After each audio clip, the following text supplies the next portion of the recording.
Hello and welcome. In this presentation, we will look at examples of activity-based costing and how they can be applied in supply chain settings.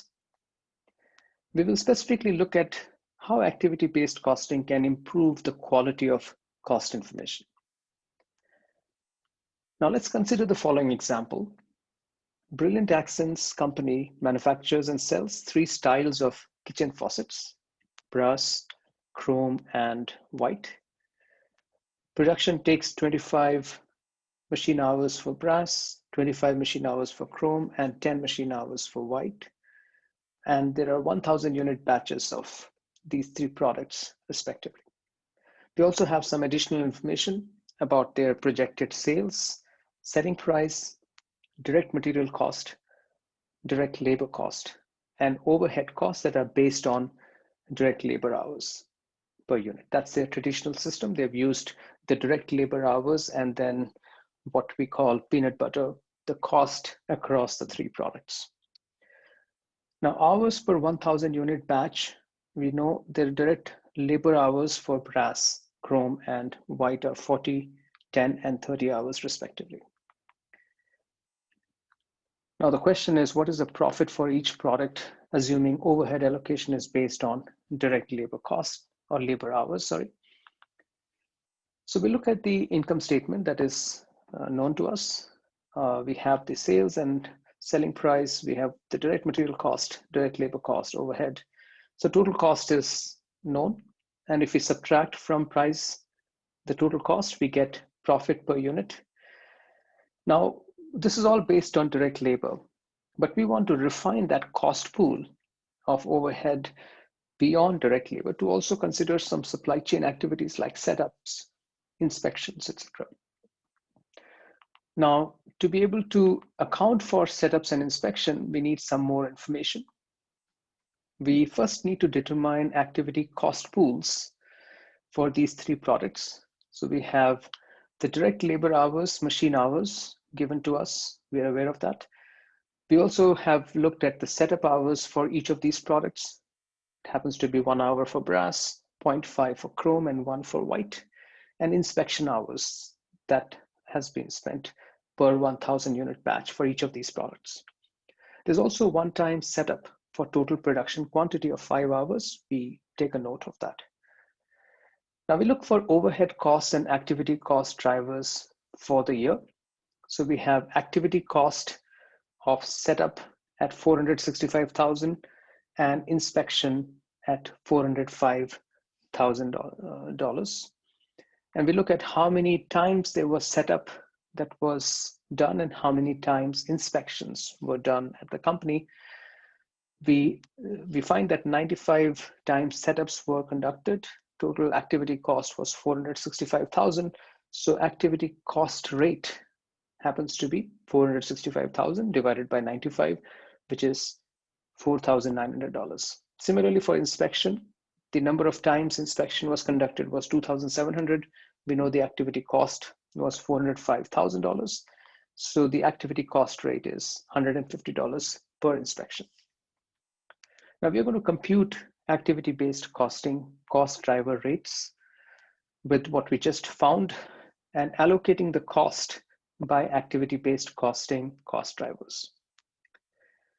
So for the three products for hours per 1,000 unit batch, we already have information about costs and we have information about their their hours spent on direct labor, machine setup and inspection, and then overhead allocation in terms of setup, how much the setup hours are and how much the inspection hours are for each of them.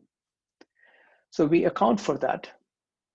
And then we are going to calculate the activity consumption for each of them. So for example, to find the setup cost for brass, we take how much time we are spending, 30 setup hours, and multiply it with the activity rate, which we found as $4,900. So when we multiply the two, we get $147,000 as setup cost consumption for that product. And likewise for inspection, because there are 900 inspections for this product, and the rate is $150. So we multiply the two and get $135,000. Now we can find this setup cost per unit for this product, brass, and that will be take the $147,000 that we got and divide by how many units were sold for brass, which is 30,000. So when we divide the two, we get $4.90 per unit as setup cost.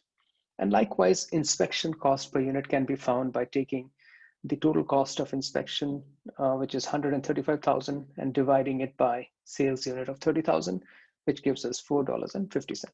Right? So that's how we get the setup cost and inspection cost per unit for brass. And we can do similar thing to calculate it for chrome and white.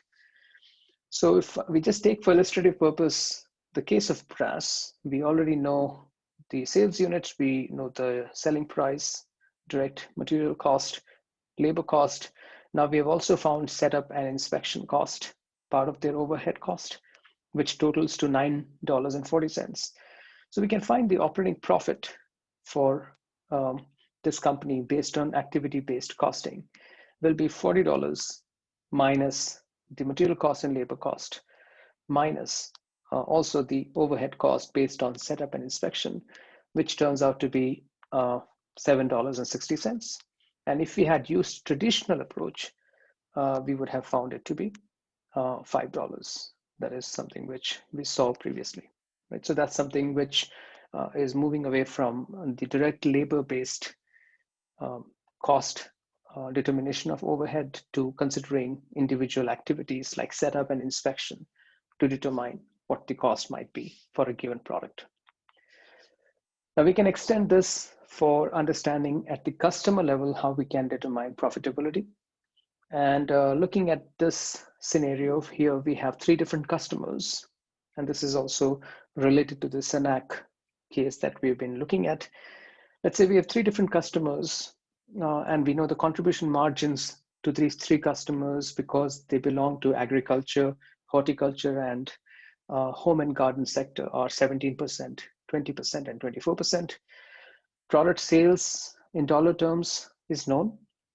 We know the cost of goods sold for each of them, and therefore gross margins can be calculated for each of these customers. The allocated cost right now we only know is that of interest on accounts receivables, which we have accounted for here. And when we subtract that from the gross margin, we have a net operating profit that we have listed. And that provides you a profit margin, which is slightly different from what we see here as their contribution margin. But the key here is that we have many missing terms as part of the allocated cost. For example, we have not accounted for any supply chain related cost in the allocated cost. For example, we could look at delivery cost as an illustrative example and understand what would happen if we were to account for delivery costs and estimate what their profit margins will be. Now, the direct costs are always traceable. We are aware of this. So that's something which we can easily trace to a customer.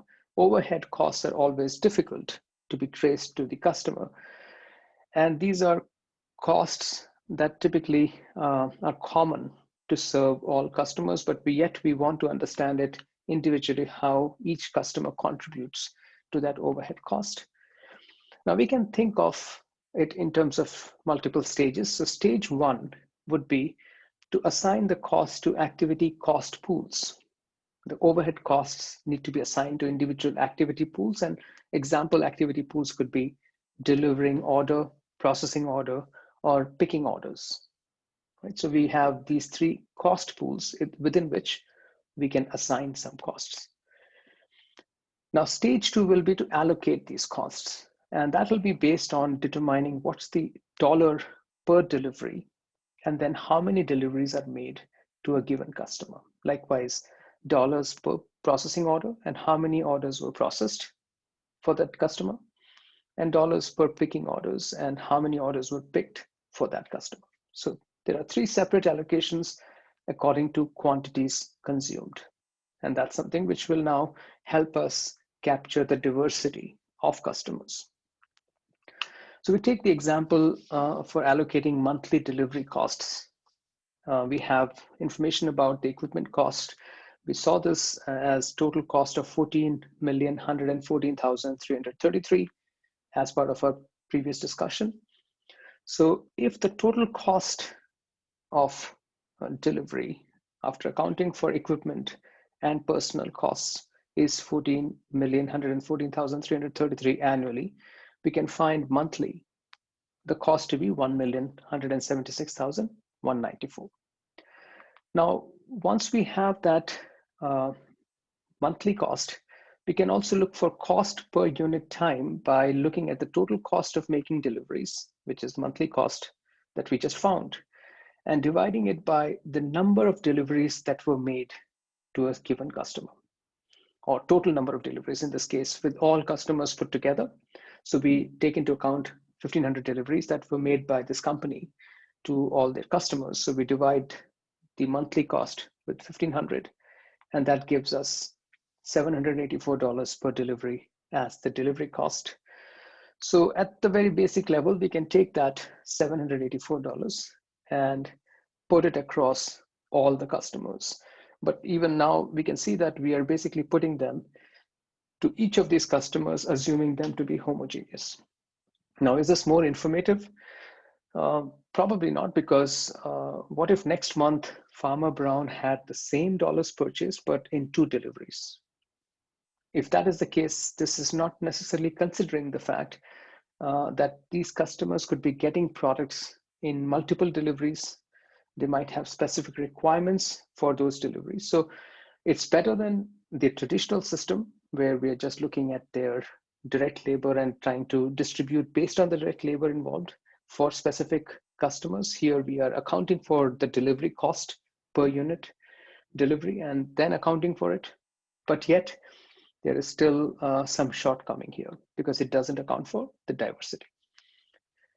So when we do the same thing like we did for delivery cost, like we got the 784 per delivery, we could do similar thing for processing orders and picking orders, and we start substituting them in our understanding of the total cost for a customer, and therefore what is the profitability that we will have for customers.